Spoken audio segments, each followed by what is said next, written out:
My earliest memories was my earliest memories from my life story is actually, finding out that I was born in an area which is really close to where I was raised. I was raised in a place called Battersea, but it was on the border of Wandsworth and Lambeth, because the border in Wandsworth and Lambeth sort of goes in and out. And I always thought I lived in Wandsworth. So I was born in 1962. I was born in Jeffreys Road, which is in Stockwell. But I lived in Battersea, and it was then it was a community on a road called Heath Road, and I lived in my grandmother's house initially, and she had 3 houses on that road when she came over from Jamaica in the early 1950s. And my grandmother was a very strong person, very, very strong person. She was really driven. Looking back with tinted glasses, I'd say she was a big softie, but she knew what she wanted to have, and she wanted to make sure that her family was safe in all aspects, which is the mother in the village kind of thing. And my grandmother allowed my mum to live with her when I was conceived. As far as I'm aware, I'm a single child from my father with my mother. And on that road where we lived, it was a kind of community where there was a church on the road, which was, for me, it was really interesting because it was a black church on the road, and then there was a church down the road, which is where most of the white people went.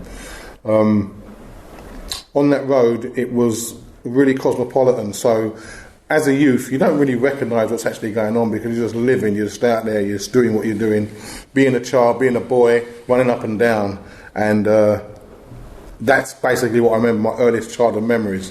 And one of the reasons why I have a problem with recall is because when I was 7, I got run over by a car, and I had a blood clot and a hemorrhage, and I was close to dying, that kind of thing. So my recall isn't 100%, even to this day, and I started to recognise that later on in life rather than at the time. Obviously it had an effect on me because I've got scars on my head where I had 80 stitches in my head to open up my head. It was Dr. David Owen, he was a neurosurgeon, and the memory that I remember is actually seeing a colour TV for the first time. It was in hospital. Because at home we had a black and white one. I went to school called Heathwood School, primary school, and then when I left there, I went to Henry Fulton School, which is in Clapham, which is now Lambeth College. I have 3 brothers now. I have 3 brothers and 2 sisters. One of my brothers died. He died in prison. My other brother, he has issues. I have 2 sisters. One of my sisters works for British Airways. My other sister's converted to Islam. So that's the kind of family they're actually talking about. It's all aspects going right across the rainbow. What did I say?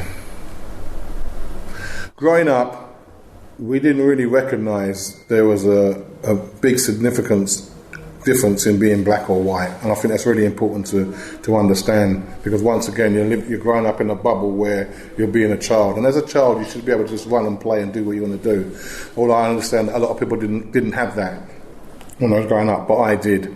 Like I said, I went to Henry Fulton School, and my grades coming out of school in 1978 was I got maths, English, commerce, geography, physics and French, all at GCSE level. The highest grade that I got was a 2, and that was in maths. And, for me, I always liked school. I enjoyed school. I thought school was really important. And one of the main things about school was that we had a significant teacher. Everybody remembers at least one teacher, and our teacher was Mr. Marshall.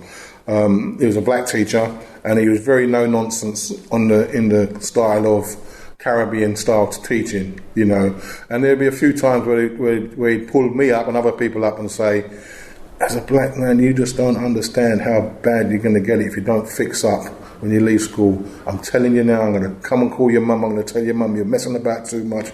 You've got a lot more potential than you've got, yada, yada, yada, and all that. So, at the time, didn't stick in. Once you've done the exams, because I went from school straight into work, exams didn't mean anything to me. I actually left school the week after I left school. I actually started a job straight away, and it was called RG Shaw Shipping Limited, and that was at London Bridge, and I was there as a messenger, and so that's where my kind of career started off in being employed, and it was.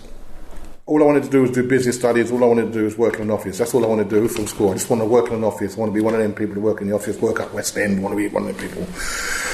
And what you didn't know is that you started off as a T-boy, the run-around boy, the messenger. You do all the odd jobs and everything.